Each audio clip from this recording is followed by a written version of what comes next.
Research indicates a very, very large amount of treasure has not been salvaged. What was the depth of this? Believe it or not, it's about 7 feet of water. What? Yep. I could almost stand in that. The gold is beautiful, boy. It comes out just as it went in. The visibility could be a complete disaster down there. Almost nothing. And somehow that gold will catch some little bit of light and you know what you're looking at. I have found more Spanish treasure than loose change. Pennies, nickels, dimes, that's how much stuff is on those shipwrecks. They did the research. It's been since the 90s that this amount of silver coins has been found. Welcome to the Premier Coin Report, a very special episode with a secret special guest. Kurt and Charles had no idea that Captain Levin would be joining us today. If you don't know already, I think it's over 1,000 silver reales and 5 escudos were just found off the coast of Florida. Like 3 or 4 days ago it was announced, and we have the captain of the ship here with us today to discuss this incredible find. Welcome to the Premier Coin Report, Levin. Thanks for being here. Right on. Really appreciate it. Stoked to be here. Yeah, man. So if you could, Levin, give us a little, quick little rundown. So, who are you? Why, how'd you get in this predicament? And, I think your number was a Texas number, but we're here in Florida. So tell me about it.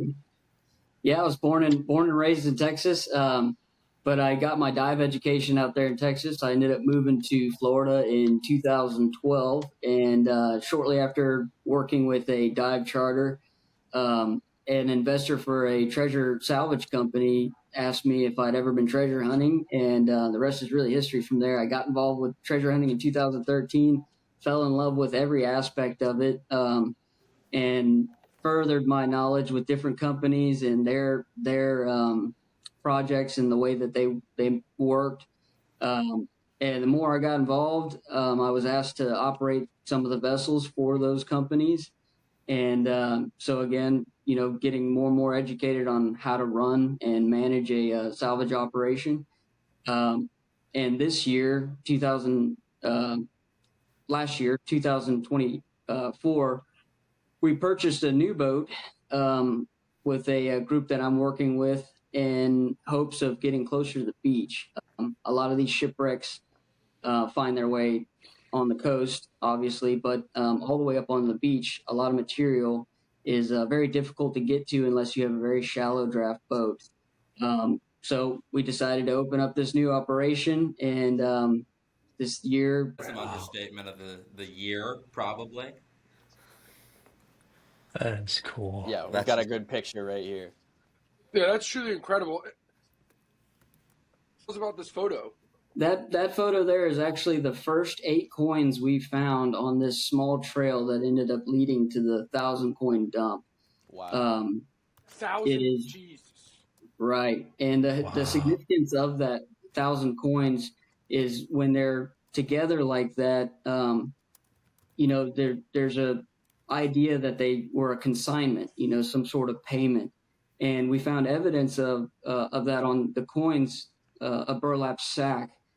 Which is, has been found in the past with entire intact chests of coins being found, having 3 burlap sacks of 1,000 coins in it.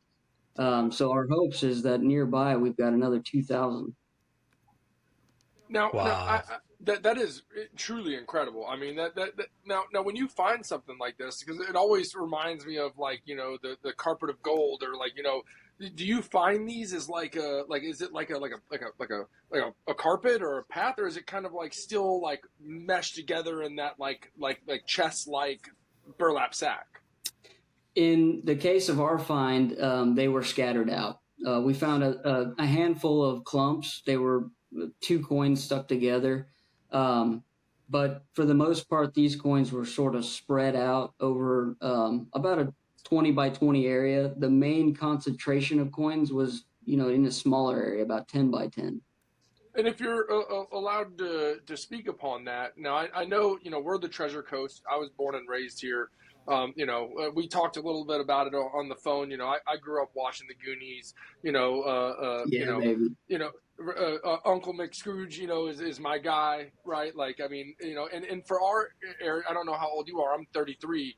Pirates of the Caribbean. I mean, we grew up on that. We grew up going to Disney in Florida. I mean, this is our true world. So, before I move on to something else, I really wanted to know, like, where's your passion? Because I mean, I don't know of any shipwrecks in Texas. Maybe you can educate me on some. But like, so there are a few. Okay, see, Kurt, you know of some. But like, where does your passion, like, where did this, like, have you always been, a pirate hunter, treasure hunter at heart? Like, I've always loved finding things. I've always had my eyes to the ground. I realized real early on that people lose things, right? They're constantly dropping things. My parents would take me to concerts and amusement parks, and my eyes were stuck to the ground. I loved to find. And I love the water. So I got my dive education. I struggled a little bit with typical schooling. So I decided to go with a trade, and getting involved with the water obviously helped me get into diving. And I had an opportunity to come to Florida and start that, sort of career in that line of work, and to fall into something where I can enjoy a hobby I love, right? Looking for things. And also scuba diving was pretty incredible. Like, I laughed at the guy who had first asked me, "You want to go treasure hunting?" I thought he was joking.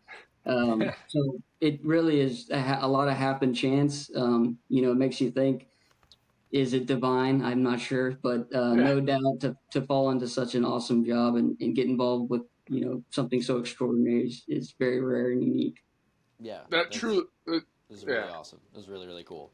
Yeah. I want to, first off, Charles and Kurt, do you have any immediate questions just off the top of your head? We've got a legendary captain at this point. I feel like after finding 1,000 coins, you're pretty much At the bottom of the in ocean. the record books, right? 1,000%. This is You this see is me? Yeah.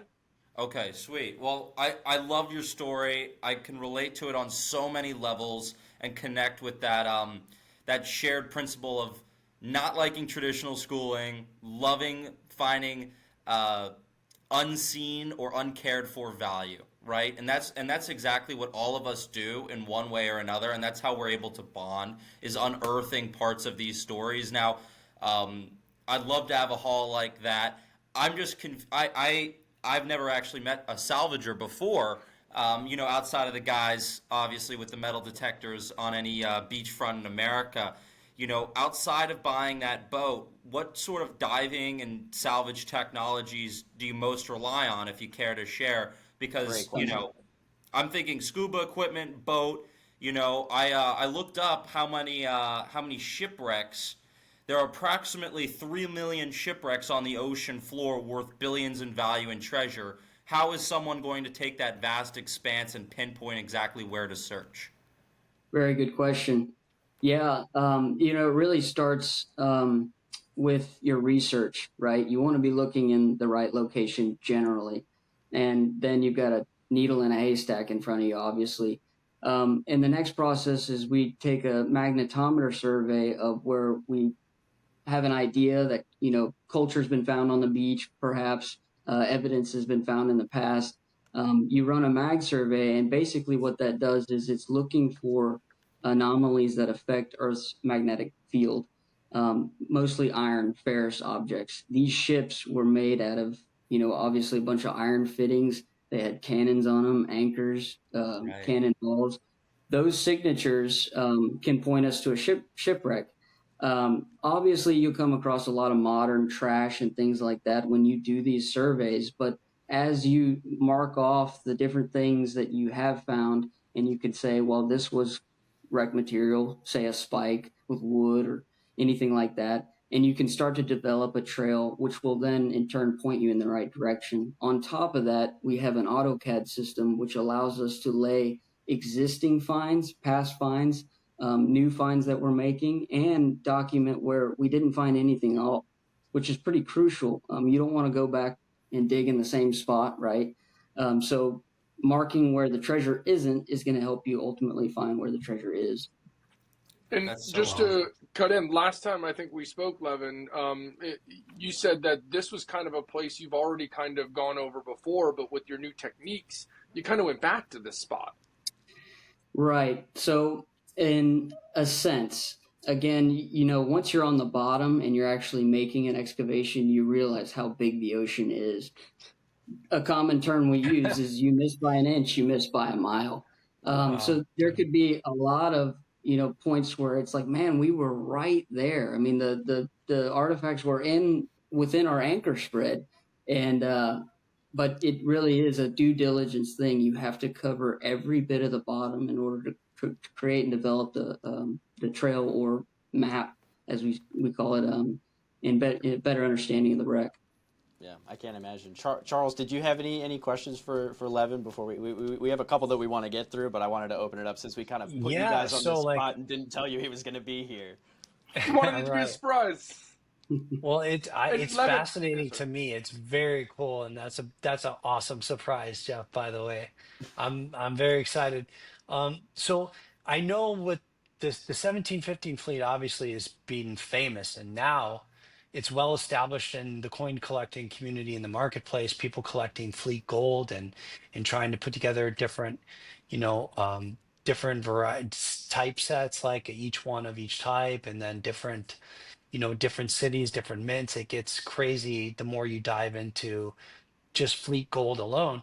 So now, how does that work? You finding a new discovery? Is there like pre-existing authority for that specific shipwreck, and then what made you think that there was still like a significant amount of more material? Because I'm not familiar as so much as the backstory of how that was all organized. I know it started with Mel Fisher in the 80s, I believe, and then has since become the excavations and all the coins have become to the market. But now, like, where are you guys at now with everything? Gotcha. So the wreck sites themselves are under a federal admiralty, and they're actually owned by Queen's Jewels. You see the newer certs that are coming out are certified by Queen's Jewels LLC. They are the ones that actually enable us as subcontractors to go out on their shipwrecks and make these discoveries. No kidding. The fact that the research that has been done on these particular wrecks indicates a very, very large amount of treasure that has not been salvaged. The Spanish were very meticulous in documenting what they did and didn't do, but to some sense they would want to say, well, yeah, we salvaged 90% of it. Don't go back there, basically. Is the idea. King wouldn't behead them. I'm sorry? So the king wouldn't behead them, or the British wouldn't start camping out. Yeah, we got it all. And so essentially it's kind of, warding off any others who's thinking about coming in there in the long run. But we know good and well that these shipwrecks not only carried what they manifested, but a lot of contraband. Most people didn't want to pay taxes, and if you had the opportunity to put something on the boat without getting taxed, you're going to take advantage of that. And pretty much everybody had, to some degree, things stashed away. The amount of actual treasure out there, nobody's ever going to find it. So we can, confidently go out there knowing that we're eventually going to come across more cultural deposits. That's just fantastic. I want to do. But it is very important to note that we do work again as subcontractors through an ownership, which is the Queen's Jewels. Gotcha. Yeah. Gotcha. Just about those taxes, the royal fifth was very much still a thing at the time. Every ounce or every escudo of gold on that wreck, as soon as it landed in a coastal territory in Spain, 20% of that was the king was entitled to it. Yep. So anyone is trying to circumvent that tax, just like today it's tax avoidance rather than evasion. I don't know, exactly. But that's just great. I didn't know that the ledgers didn't necessarily match what was found. That's a really great answer. Great. Thank you. I mean, a lot of times they didn't. That's the hints of money chains and stuff like that would have been used to escape. Like, this is a money chain from the 1715 fleet. No tax. Like, this was no tax, exactly. And I mean, I forget what ship it was, but I remember being told by another person very well and the shipwreck stuff is that like sometimes the Spanish will put that there's like 70 gold bars on a shipwreck and they find like 100 and something. Right. That's what I'm So I talking mean, about. you can imagine, all of these sailors would have, somewhat in some point in time tried to enrich themselves a little bit. So on a lot of these ships, there was a lot more gold and jewels and stuff on the ships than there would have ever been in the records. Yeah, it's really wild to think how much stuff is out there. I want to circle back around to the actual salvaging effort. Kind of put us in your shoes 2 to 3 months ago. What are you guys doing? What are you looking for?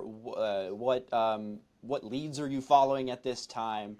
Are you already looking for these 1,000 coins like 2 or 3 months ago? No, I mean, we never, the idea obviously is to go out and find treasure, but the expectation is very minimal. I mean, we like to further a trail and better understand the scatter patterns of these wrecks, and hopefully you stumble upon treasure. But certainly we don't want to go out with the expectation of 1,000 coin find. This is just so far in between. Right. I think they did the research. It's been since the 90s that this amount of silver coins has been found. Wow. In a single haul. And if I may ask, I'm sorry? Sorry, I was just wondering, when you pull up something like that, like how many people were on your vessel with you and how long did something like that take?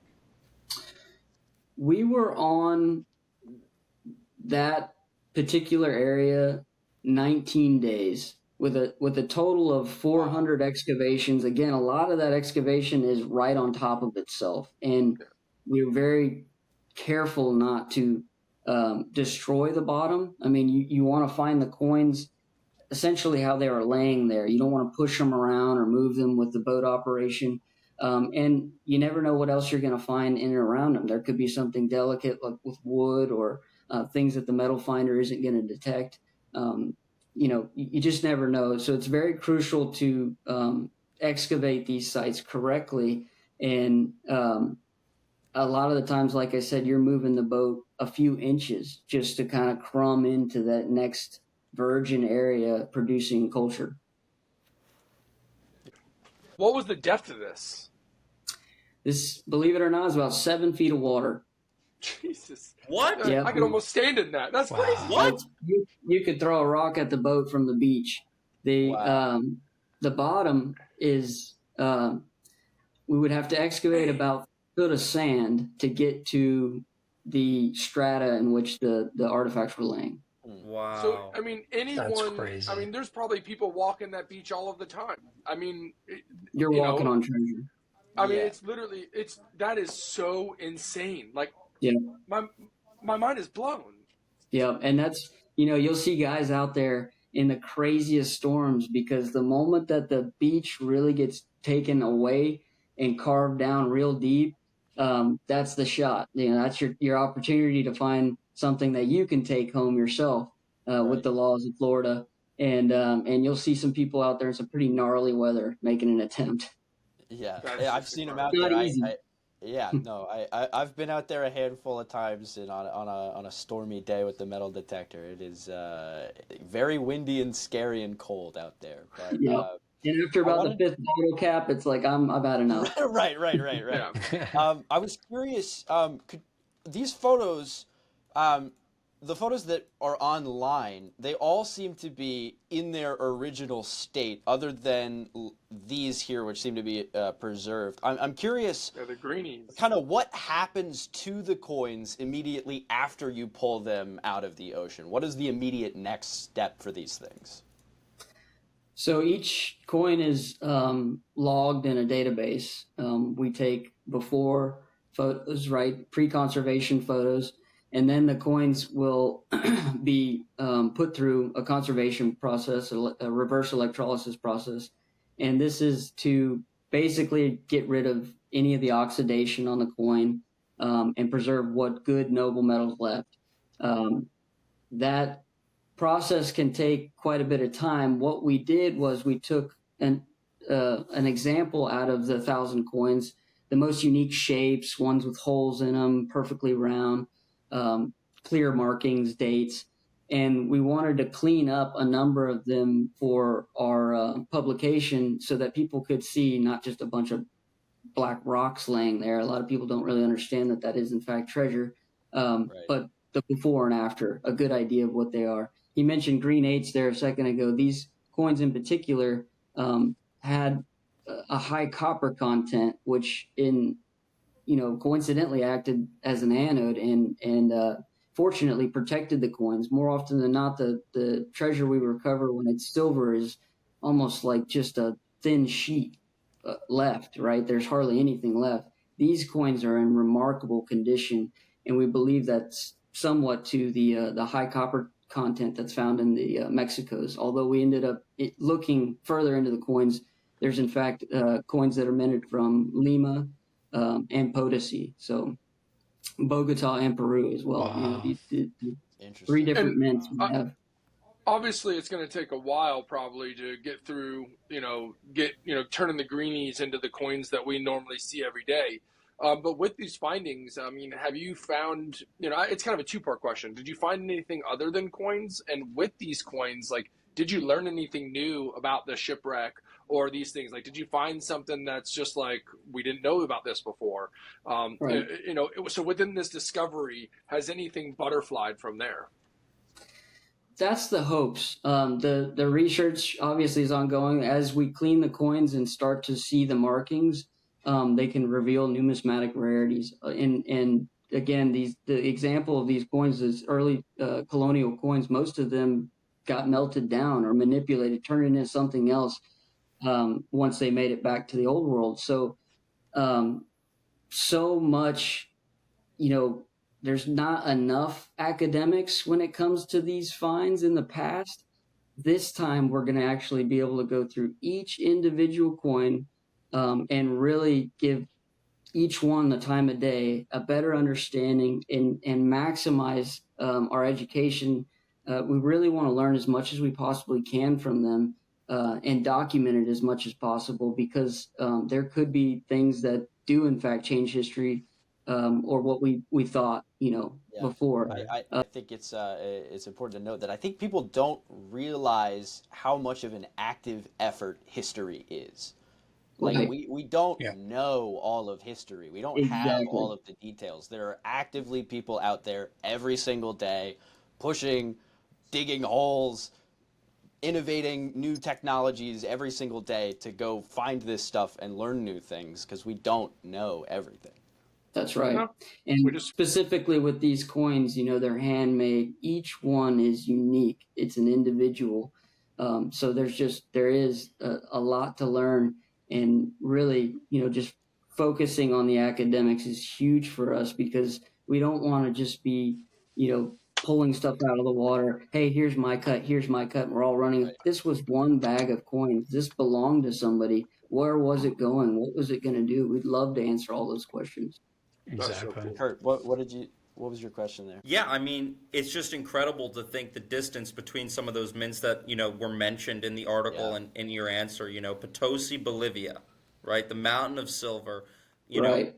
Lima, Peru, the crown jewel of the Incan Empire, these massive strongholds of silver.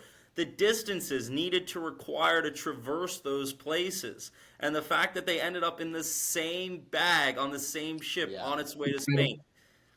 It's just incredible, and I'm so glad you're taking a sort of holistic academic style approach to this, because this is valuable anthropological evidence of cross-continental trade during that period. It's essentially a time capsule at the bottom of the not really at the bottom of the ocean, but let's say the bottom of the surf. Given the depth, I was shocked to hear how close 7 feet.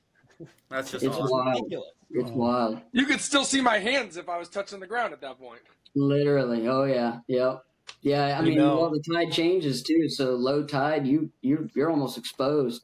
So, That's looking crazy. forward, my question would be, what sort of opportunities for, collaboration do you see between, students of just coins, professional numismatists like ourselves, historians, archaeologists, and salvors working together? How can we join efforts, each using our area of expertise, to not only educate the public, but also, distribute these coins in a way that they get to see the light of day and their stories get to be told. Yeah, and I will Right. say, Levin, I know it's your first time meeting all of us, but Kurt is a scholar in his own right. With European and world coins, he's one of the smartest guys I know. Charles, which is one of the head of VCD auctions, also published a book helping document all of the government art bars and high class bars like that, where he has a published book coming. And then you have, Isaac, which is the #1 content creator for coins on the planet. So, I mean, when you bring these up, I know a big thing we talked about is conservation and history, because there's so much more that goes. It's not just about the coins. It's also, the conservation to the ground, leaving it to where it's at. I mean, I know we haven't touched on it yet, Levin, but I mean, majority of your work is preserving, the earth and the coral and the habitats that already exist and the workings of going around that. We're only talking about the coins right now after we find them. But yeah, it would be cool. I mean, I'd love to, I don't know if there's any collaborations, but I mean, man, I can tell you right now, the numismatic community would be there with nothing but open arms to freely help document this kind of stuff, because it is super cool. This is stuff. This is like a book that's 300 years old with 1,000 pages. That We was need to just get you to open for the the fun first time. show. We need to get you to the fun show for sure. The coin show in Orlando every year. It's Yeah, like one yeah. of the biggest coin shows in the entire country. You You'd be know, amazed to see how passionately people feel about numismatics. the Yeah, Spanish, definitely. they We lost fortunes in that sea. And I always wonder what would happen if that never happened. Like those ships didn't go down and they were able to preserve and bring a lot of that gold back to Spain. What happens to history? Yeah. They'd have been the new Roman Empire. That's for sure. yeah. We might all be Jesus. speaking Oh, yeah. Spanish right now. Yeah, right. I mean, half of America technically does. South America, North America, But Right. I guess one of my Collabing would be great. Again, knowledge is king. The more education that we can get involved with what we're doing, a better understanding. There is a huge level of misunderstanding when it comes to what we do. The term treasure hunter is often correlated with pirates and those that are just pillaging wrecks. That's not at all what we do. We really are passionate about making these discoveries the right way and documenting them and furthering the historical education when it comes to these shipwrecks. The Treasure Coast, obviously named for a reason. So many people are walking up and down these streets wearing coins, and they have no idea about the actual history of Yeah. these coins, where they come Right. from. So the more that we can promote this and get this out here, get people involved, have you guys, in and around the projects, that would be huge. I mean, just the Yeah. positive for everybody. No, Yeah. it's a form of I am, archaeology, in my opinion. Yes. Yep. We are doing it in the most archaeologically sensitive way possible. But you can imagine the extent, right? When you have waves pounding on your head, constant surf moving sand around, it's not exactly a dig site on land. Right. Right. I'm curious. You mentioned earlier that this discovery is sort of hopefully leading you towards a discovery of maybe 2,000 more silver coins. Could you tell us like what kind of leads you're following in that regard?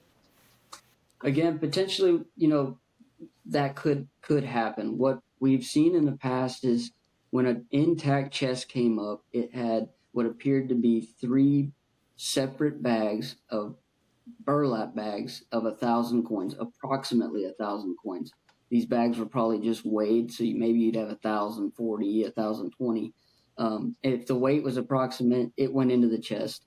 The burlap incrustation, we found coins with clear markings of burlap sack out of this deposit. And so it does make one wonder, potentially, was this a chest of coins? Was it a consignment? Is there 2,000 nearby? The other thing is these coins were spread out, right? They're scattered out. And so we were able to come across one, which led to another and another.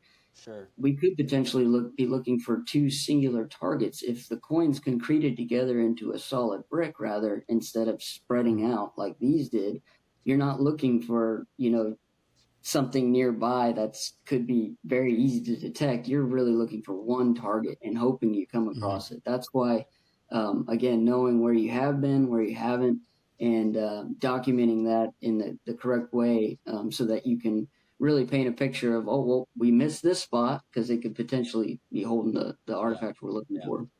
Now, you did say you found a couple of escudos. Can you elaborate on those a little bit? Because, you know, the silver, I love the gold. Yeah. Yeah, the gold is beautiful, boy. It comes out just as it went in, and it's something to see on the bottom. The visibility could be a complete disaster down there. Almost nothing, and somehow that gold will catch some little bitty light, and you know what you're looking at. This year, I've been working, like I said, with a few different individuals and different companies. Primarily, I worked with a group called the Mighty Mo, Mike Perna and Milty, two really great guys. We've got a lot of work done together, and we've developed this area that we're working particularly quite a bit. But just as we got the season going, we got the Mighty Mo going in our very first shakedown day, right? You're just going through the motions, making sure the boat's going to work. We were on the Douglas Beach site, and Mike goes down. We move the boat just a little bit, just adjusting, digs, comes back up with a gold coin, goes right back down, pulls two more out of there. And we're looking at him like, is this a joke? You know? God. Yeah. So a shakedown day, first day, 3 gold coins. Well, needless to say, I got in the water and went nuts. I mean, we just going crazy down there. Didn't find another one. And that's just the way it goes when it comes to treasure hunting. So one of the greatest shakedown days that we could have ever had. But like I said, that group done a lot of work with those guys, and they have developed the site that we're working in particular is called the Anchor Wreck. And they have found over 1,000 silver coins and coming up on, I think, 8 escudos on this trail that's a little bit further offshore than us, not in that shallow water like we are. But, you know, one of the big reasons why I wanted to go to the beach, you know, inside of their culture deposits and what they have been finding. But coincidentally, again, you know, talking about covering the bottom and covering it correctly, he had a very small gap in between the trail that he had been working, and they dig on it. Sure enough, an 8 escudo comes out of there. And it's a grot, you know, 17, 14, some of the rare specimens to come off of the wreck. Jesus Christ. Incredible. So there's plenty more. There's plenty more out there that we're waiting to find. 100 times more than probably what we've ever found. There's so much out there. It's crazy. It's insane. Yeah, I mean, to give you an example, I have found more Spanish treasure than loose change. Pennies, nickels, dimes. Like, it's very rare for me to come across modern change. Yeah, unreal. That's how much stuff is on those shipwrecks. They just exploded. It's everywhere. That's incredible. So Well, we've got so much to look forward to. That means, and we'd love to have you back on when we get, you know, some more developments. I want to open it back up to Kurt and Charles for any last minute questions. I don't want to take too much more of Levin's time because he was just on CBS, and I don't feel like we're quite. Appreciate it, guys. Thank you. This is awesome. CBS News Premier Pod. That's so, awesome, Levin. My last question would be, you know, for now, my last question, I'm sure we'll talk again soon, is, you know, what advice would you give a young guy just starting out, or a diver even like yourself who hopes to enter, you know, this sort of world of salvage and, you know, I guess we could call it underwater numismatics, you know? What would that look like? What would you tell, say, a younger version of yourself in order to have the tools they need to break in, if there was a few points? I would get certified, you know, get comfortable with the water. That's a huge thing. Using equipment underwater, you're not pleasure diving. We're not looking for fish. You're trying to work underwater. It's a project. And again, you know, just get comfortable with the water, get in and around those, I guess, the ocean. And once you're comfortable with the water and you want to get involved with treasure hunting, I'll drop my email or anything like that. It's not something that you just walk down the street and say, hey, I want to apply here. It definitely does take a little bit of a, grandfathered in situation. We are certainly looking for individuals, but it definitely takes a special individual, no doubt. You gotta have a little bit of intuition, intellect, strong, hard worker, high risk, very little reward. So Might have to be a little it's bit something. crazy. Yeah, exactly. Things can turn on you real quick. It is treasure hunting is not for the meek. I think we've heard that before.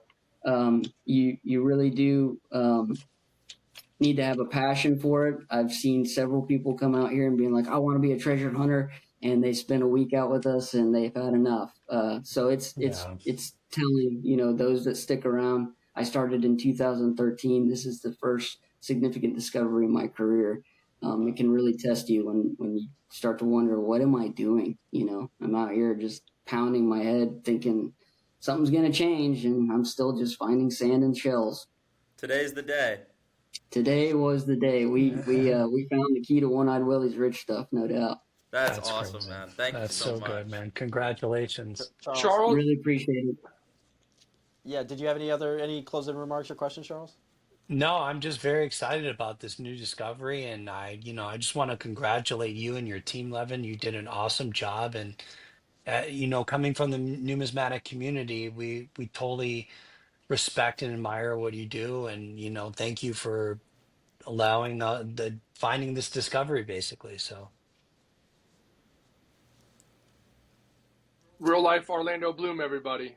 We love the enthusiasm. We really love the passion. This is what it takes to keep these sort of dreams going. So definitely would love to get you guys more involved. And Levin, before you hop off here, where can we find you? What's your best social media? If I want to be a treasure diver, how do I, obviously we'll plug it in at the bottom, but real quick before you head off, can you just give us those quick plugs? Instagram's about all I got. So I guess, through that, and I'm a little bit of a private person. Okay. But again, if we'll work out some sort of connection, we can make those sort of things happen. I know Isaac is biting at the grip here, thinking about all the content he could get out of an operation like that. I just want the signed labels, Kurt.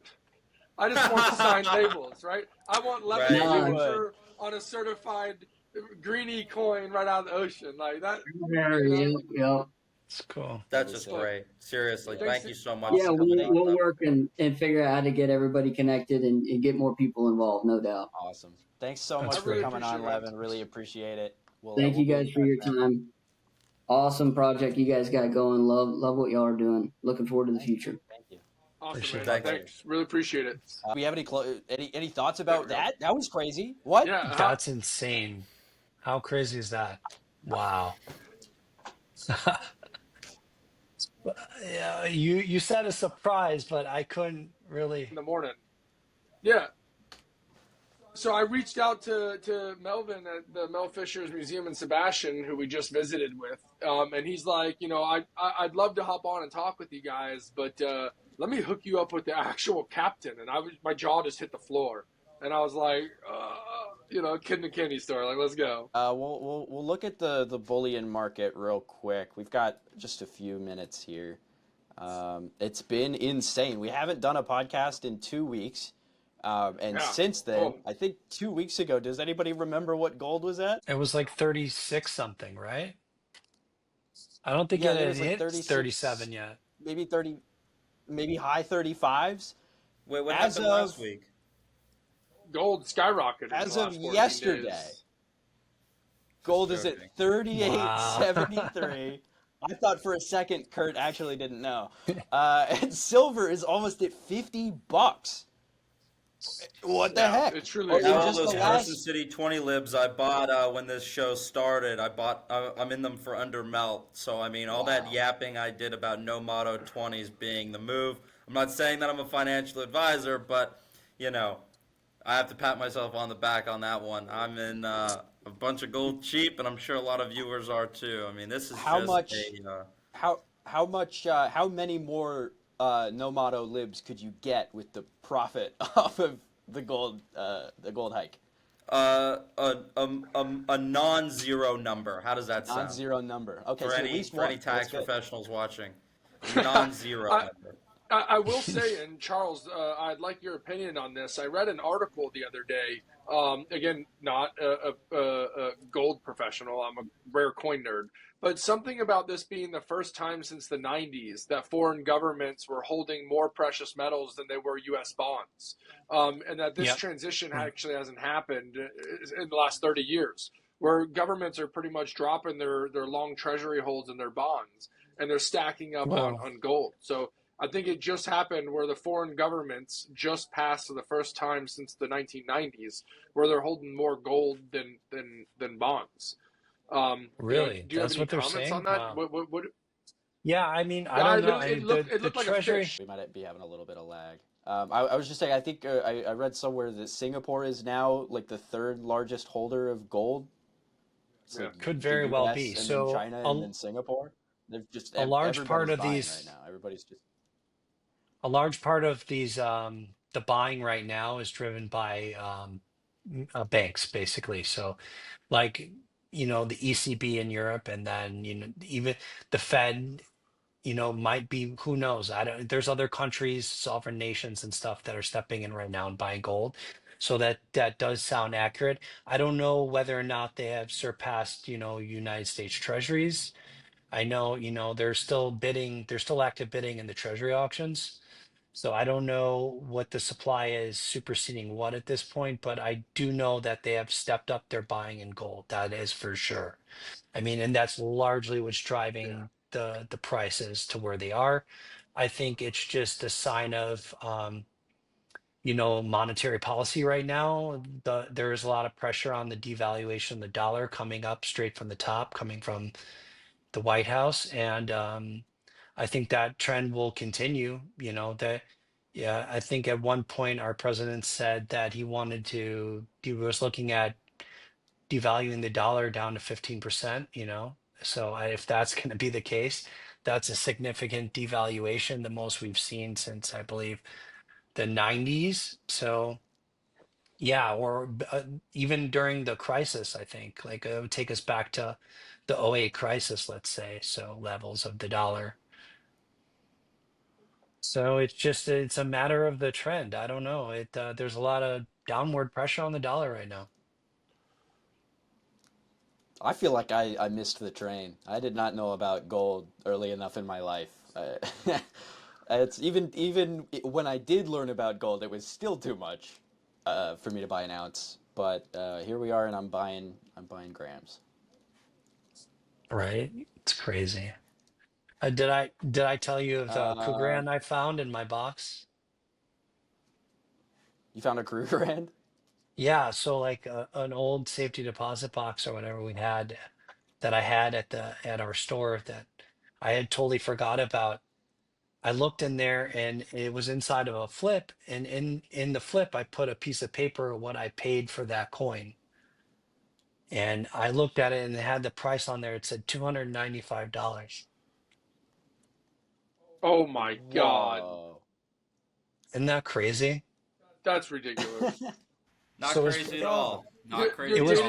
You're dating probably, yourself a little, Charles. well, it was 1999, I believe. I'll date What? myself a little bit. My first sovereign, I paid $345 for off of at a coin dealer, but he's a very good mentor of mine early on, and I remember thinking I got such a great deal because Atmex was charging, or I shouldn't, whatever, 360, So I was so smart, my 14-year-old self, that I'd save 15 bucks, and then I sold it at par later on at a coin show because it went down a few dollars and I got scared. Now, if I'd only held that sovereign, it would now melt at I think over 800. Let me check what melt value on sovereigns are now, but 0.2354. So a sovereign would melt at. Are you ready for this? $908.39, nearly triple what I paid for it just in Wow. 2018. So I mean, just And crazy that stuff, that guys. that takes what, like 20 years to happen in a normal S&P. That's crazy. No, I don't know about that, but longer than 3 years for sure. Interesting stuff. I'm interested to see when we hit 4, or if we do ever hit 4,000. It'll be quite the sight. I'm sure CBS News will be reporting on it, and we'll be right behind them. But Hmm. we're ahead of them on mint releases by a landslide. They don't even talk about them. We're on top of things. Last week, the final proof Silver Eagle from San Francisco was sold from the U.S. Mint. They no longer have any plans to mint any more San Francisco proof Silver Eagles. It's not. It's it's cool because it's ending a coin, which is significant. But in the grand scheme of things, taking like a 500-foot view of it, there still are proof Silver Eagles being made. So it's not like the end of the world or anything, in my opinion. But it's still significant. Do you have any thoughts about this?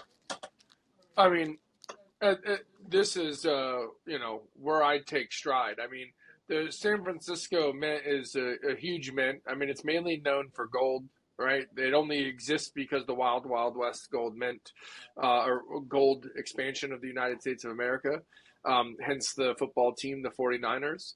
But what I think is really substantial here is not only is it possibly the last proof coin out of the San Francisco Mint, it's also like the second or third lowest mintage as well. It's sold out within 24 hours. And this coin now in a 70 condition is 2-3 times its value and going up every second. I think for registry collectors, I bring this up over and over again. A lot of people don't understand properly what a registry collector is. Someone that collects a collection, and wants to have the best of that collection. So if you have, a San Francisco set, a proof set, an American Silver Eagle set, a Type 2 Silver Eagle set. These are all different registry sets. This is going to be a turning point in the collection.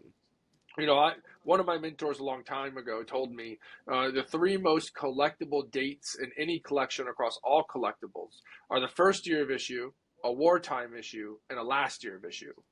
So I've kind of taken that to soul, and so when you have a last year of issue that's also the second to third lowest mintage ever, for a coin like this in a market like this, this coin is on fire. This is a total hit. I mean, across our offices and everyone that I've talked to, they can't get enough of these. It's just record sales. This is a once in a career launch from the US Mint. It's one thing to put a privy on something, to do a special release. It's another thing to just not do it anymore. That's just huge. The only other times we had something like that in history was mainly because our mints were destroyed. Charlotte Mint, the Dahlonega Mint. Other than that, the mints that started making modern coins kind of still make them today. So this will, in my knowledge, from the Silver Eagle program and the American Gold program, which are the two largest programs from the U.S. Mint, and correct me if I'm wrong, but this might be the first discontinued coin.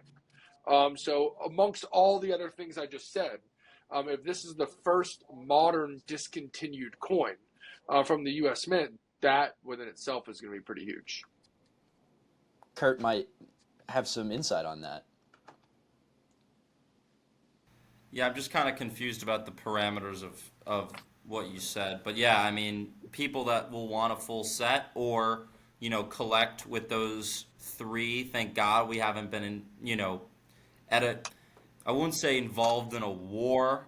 We have certainly been involved in military action since 1986, but, we didn't have to ration or, conserve metal usage and coinage. So, the ASEs kind of escape that wartime scarcity. We obviously do have the 1995 Ws that are just prized due to their low mintages, which seem to be an administrative decision rather than something out of necessity. It'll be very interesting. Keep in mind the 95W is extremely popular because you couldn't buy it, right? It came with the 4-coin set, so that's why that one is so spectacular amongst the rest of them. On the foreign side of things, have you heard of anything coming up? Not to take the topic too off the rails, but the 2025 Libertads. Have you heard of anything regarding the situation with them? Honestly, I don't know much about Libertads in general. People Libertad, are Yeah. looking for I them, know that's for very little sure. about the market. People are losing their minds. It's like probably the scene very similar to 1995 because reports of mintages of less than 500 have come across my desk. Obviously, I don't have the official numbers right here, but it'll be very interesting to see how that plays out because I know plenty of people that collect Libertads and need one of each date. So translating this back to the ASE, um, they're not making any more of them, folks. So.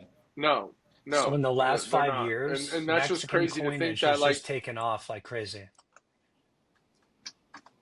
yeah. Well, mainly because of from my understanding with the Libertads is their mints are not as technologically advanced as ours. So the amount of coins that come out as 70s from the Libertads is a lot lower than U.S. or like Canada, the Royal Canadian Mint, the Perth Mint, the South African Mint. I mean, most of these major mints are 75, 80% and up for most of their mintages, which is pretty incredible, especially when you look at proof coins that are, individually sold and put, like they're not put in rolls. They're put in a plastic case in a felt box and mailed out to you. So with the Libertads, you have a purity problem, right? You have a grade problem. And then you have a distribution problem. So when you put those three things in a major government that creates coins that is extremely popular, has a large base, you can see where the volatility in the coins will move. I mean, if you get a coin in the US that has a 50% or lower grade out, that coin will triple and quadruple in value in a 70 condition overnight. So, I mean, it's just those things don't happen in America. They don't happen at the Perth, South Africa. They don't happen at other major mints. But with Libertads, especially historical coins till now, it does. Yeah, that's it's an interesting dichotomy of like the amount of coins that are available is its own number, and then the amount of coins that are available in 70 is its own number and Yeah. has its own market, and it's like its own mintage almost of like they only made 200 perfect coins this year, like, and 200 people have to fight over those now. Yeah, Mhm. absolutely. Um, we're coming down to the end of the hour, so I think this is a good as place as any to cut it out. That was, I think, our coolest episode yet. Thank you guys so much for watching the Premier Coin Report, your weekly numismatic highlight every Friday. We've got Charles from VCD Auctions, Kurt from Gammer Coins, Jeff from PRC, and Isaac also from PRC. Everybody's links will be in the description down below. I will link articles and everything else about the 1715 fleet discovery down there as well. Stay tuned for next week, and